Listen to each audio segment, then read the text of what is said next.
आखिर क्यों सदैव भगवान शिव के साथ विराजते हैं नंदी? जाने इससे जुड़े रहस्य की कथा। आपने देखा होगा शिव जी की मूर्ति के सामने या मंदिर के बाहर शिव के वाहन नंदी की मूर्ति सदैव स्थापित होती है। आइए जानते हैं भगवान शिव की प्रतिमा के सामने ही क्यों विराजती है नंदी की मूर्ति। नंदी क्या है और क्या है इसके पीछे की कथा।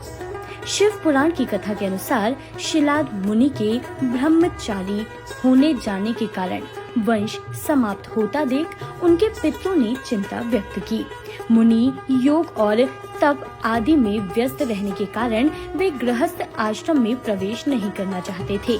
शिलाद मुनि ने संतान की कामना के लिए इंद्रदेव को प्रसन्न करने के लिए तप किया और उनसे ऐसे पुत्र का वरदान मांगा जो जन्म और मृत्यु के बंधन से मुक्त हो।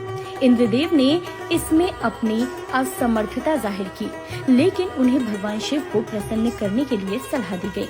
इंद्रदेव की आज्ञा के अनुसार शिलाद मुनि ने भगवान शंकर की कठोर तपस्या की।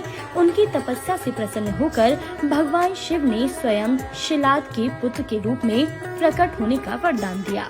भगवान शंकर के वरदान के कुछ समय पश्चात हल जोतते हुए धरती से एक बालक प्रकट हुआ।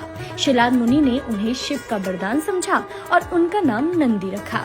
जैसे ही नंदी बड़े हुए, भगवान शंकर ने मित्र और वरुण नाम के दो मुनि शिलाद मुनि के आश्रम में भेजे, जिन्होंने नंदी के अल्पायु होने की भविष्यवाणी की। नंदी को जब यह ज्ञात हुआ तो उन्होंने मृत्यु को जीतने के लिए भगवान भोलेनाथ की कठोर तपस्या करने की ठानी और वन में जाकर शिव का ध्यान किया। भगवान शंकर नंदी की तपस्या से प्रसन्न हुए और शंकर के वरदान से नंदी मृत्यु भय आदि से मुक्त हुए।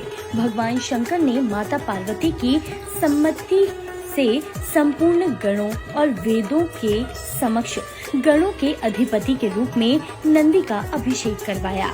इस तरह नंदी नंदीश्वर में बदल गए। कुछ समय पश्चात नंदी और मरुतों की पुत्री सुयशा का विवाह हुआ। भगवान शंकर ने नदी को वरदान दिया कि जहाँ भी नदी का निवास होगा उसी स्थान पर शिव भी निवास करेंगे। यही कारण है कि हर शिव मंदिर में नंदी की स्थापना की जाती है। माना जाता है कि नंदी के नेत्रों से ही शिव की छवि मन में बसती है। नंदी के नेत्रों का अर्थ है कि भक्ति के साथ मनुष्य में क्रोध, अहम, दुर्गुणों को पराजित करने का सामर्थ्य न हो तो भक्ति का लक्ष्य प्राप्त नहीं होता है। नंदी पवित्रता, विवेक, बुद्धि और ज्ञान के प्रतीक माने जाते हैं। उनके जीवन का हर क्षण भगवान शिव को समर्पित है। नंदी महाराज मनुष्य को शिक्षा देते हैं कि मनुष्य को अपना हर क्षण परमात्मा को अर्पित करना चाहिए।